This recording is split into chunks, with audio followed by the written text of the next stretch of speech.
Hello, everyone. I am Elsie Hill.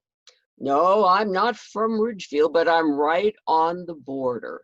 70 Acres Road in Reading. Live in my wonderful old rockstone farmhouse where I lived for my entire adult life. Am I a suffragette? Oh, yes, I am. In fact, for 45 years, I was probably closer to Alice Paul, the great suffragette, than anyone else. Now, I hope you know about Alice because I'm going to talk about our lives and how they intertwined. And I'd like to call us the Border Sisters because for a time she lived in Branchville on the border right there, Branchville and Ridgefield, and I live right on the border of Reading and Ridgefield. And, you know, we were probably less than a mile apart at the time. But let me tell you about my life. I was so proud. I was born into one of the founding families of Fairfield County. Now, I was so proud of my grandmother. She, in the early 1800s, took over as a minister of the Episcopal Church for my grandfather. Everyone loved her. What woman in the 1800s did that? My father went to Yale, was on the board at Yale, was a Connecticut representative, and was also in the US Congress and ran 5 businesses in Norwalk. Oh, but it was so important. He believed that men and women were equal. Now, my mother was a staunch suffragette, and she took all of us girls to meetings. I had 2 older sisters. She also started the DAR. Well, you know, you've heard about Little Women and how they put on these plays in the attic and in the living room. Well, my sisters and I put on our own plays, but not just at the house. We went up and down the coastline in small theaters and put on plays that we wrote. And what was the theme? Women's issues. So we were really into this, and when it was time to choose a college, where did we go? We all went to Vassar, and Vassar was the best place that we could possibly go. Well, when I was in Vassar, I decided that we had to get the people to vote for the 19th Amendment, the Lucretia Mott Amendment, and I started my own equal franchise groups. These equal franchise groups were really women's rights groups, and they became the League of Women Voters. Well, I was so successful with these groups for lobbying that they called me all over the United States to start them at other colleges and universities. I was more than happy to do this, but I was most proud. I was even invited down south to the Black colleges to start groups there. And I was for equal rights for everyone, so I was so happy about this. Well, after I graduated from college, my father wanted all of us to travel, to live with different cultural groups, to learn different languages, to be independent, resourceful, and on our own. I did this and I loved it.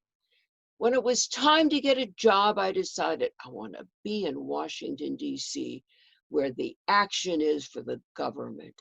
And that's where I went. And I became a French teacher in a high school. And I joined the women's suffragette movement under Carrie Chapman Catt. But the most important thing, while I was there, I met Alice Paul. We're both in our 20s.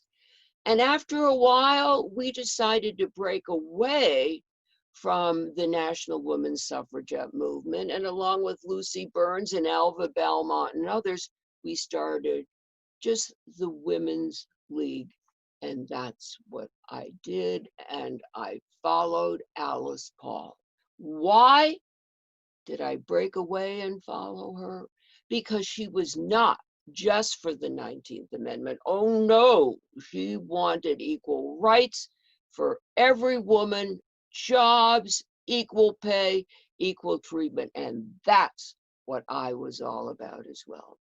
So when I joined Alice, she was very impressed with my organizational skills, my writing, my speaking, and said, you are going to take part. We are going to have a march on Washington before the inauguration for Wilson to show him that we have to pass the 19th Amendment. So she said, Elsie, what I want you to do, get all the permits and make it legal. I want you to go to the colleges where you have been working, find funding, bring those women, also brought the men for crowd control. You have so many contacts, Elsie, bring those strong women speakers.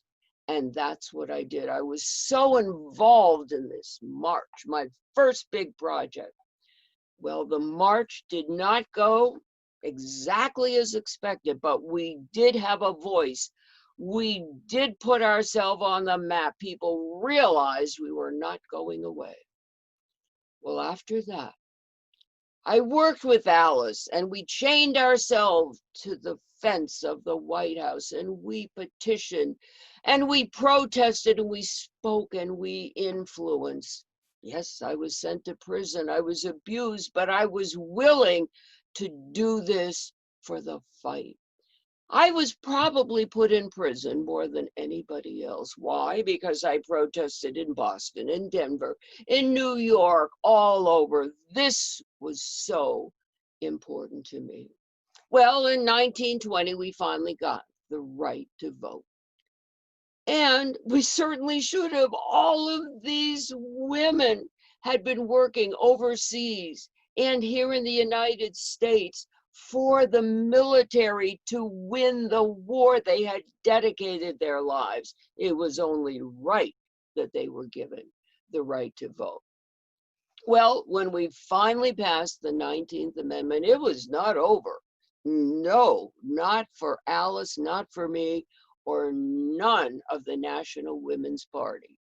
Okay, now we have to fight for Equal Rights Amendment. Oh, it was so political. There were so many people against us. There still are today. It's never passed. Oh, we had the antis, they called themselves, anti-ERA. There were the Southern women. Oh, the Southern belles. Let my husband take care of everything. I don't want to be involved with that. There were the Republicans, the Democrats who thought that we would bother them. There were the people who thought that we were going to bring in the prohibitionists because we were women. There were the Catholics that were so against us. Did we have a battle?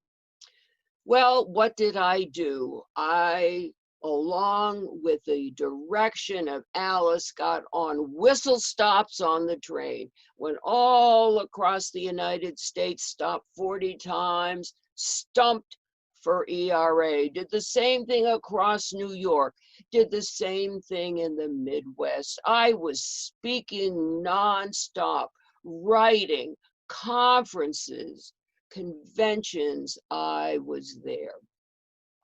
In 1923, I was married. I was married to a lawyer. He helped us out. Alice and I put together with my husband the legislation we needed. It went before Congress and they said, of course, you need 2/3 votes to ratify. So we started to do this. We tried to do this the best that we could. They gave us until 1972. They extended till 1982. We were within 3 or 4 states all the time of ratification. Well, I was so glad. Connecticut, 5th state to ratify, never went back on what they believed in for the ERA. Worked so hard. After this, in 1930, Alice decided that she wanted to work on citizenship issues. She was traveling nonstop abroad, and she said, you know, Elsie, you are the one to take over my party, the National Women's Party. You have what it needs to make it happen. She had such belief in me, and I was so proud. So I did. I continued on my quest. I even wrote the Bill of Rights for Women. It was nonstop work. Actually, I even divorced because I didn't, want to leave my husband. I loved my husband dearly, but I needed to be on site to do what I had to do. In 1940, Alice moved from Vermont to live with her sister in Branchville on the border. And she had this little house with a lake and some cabins and everything. And we were very close and we did so much. This was better for commuting for Alice to New York, to Washington, and internationally. And in a very short time, her sister died. She left the land and the house to her. And I said, oh my goodness, Alice, this is perfect. We're not getting any younger. We need young, vital, dynamic women to carry the banner for equal rights. And she agreed. And we started a leadership camp there. And it worked out very well. And Alice continued a lot of work in Europe. And I had 3 projects of my own, which I was very proud of. I went through the textbooks. There was nothing in the textbooks, 3 to 5% about women. We're 50% of the population. There were so many things that we had done that were not recorded. So I went to the textbook. I lobbied and there were changes made. But then I had to go to the high schools and colleges and say, there was nothing in the textbooks about women, so little.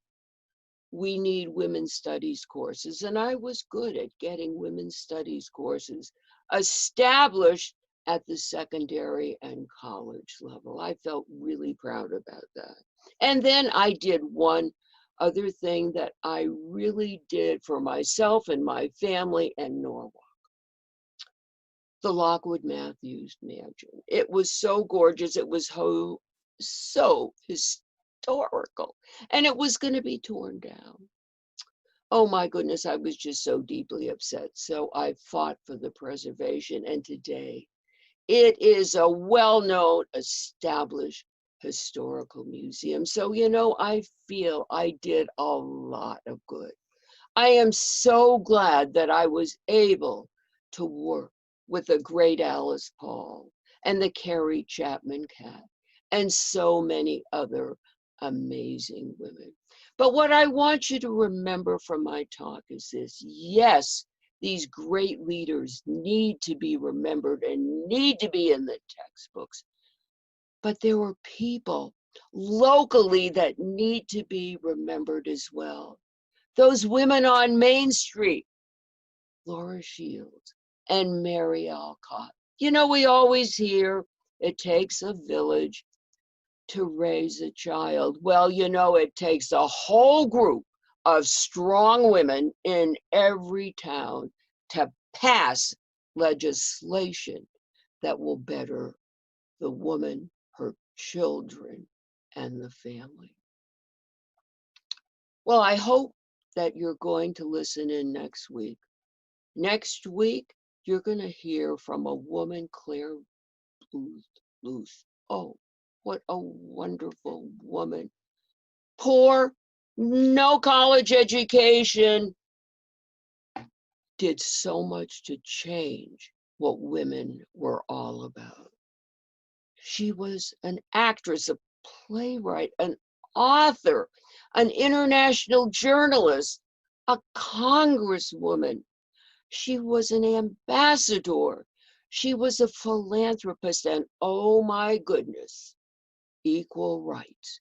She was one of the first, if not the first, to say, where are the women in science, technology, math, and engineering?